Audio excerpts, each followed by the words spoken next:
United Nations Convention on the Law of the Sea, Article 289, experts. In any dispute involving scientific or technical matters, a court or tribunal exercising jurisdiction under this section may,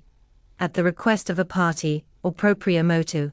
select in consultation with the parties no fewer than 2 scientific or technical experts, chosen preferably from the relevant list prepared in accordance with Annex VIII, Article 2, to sit with the court or tribunal, but without the right to vote.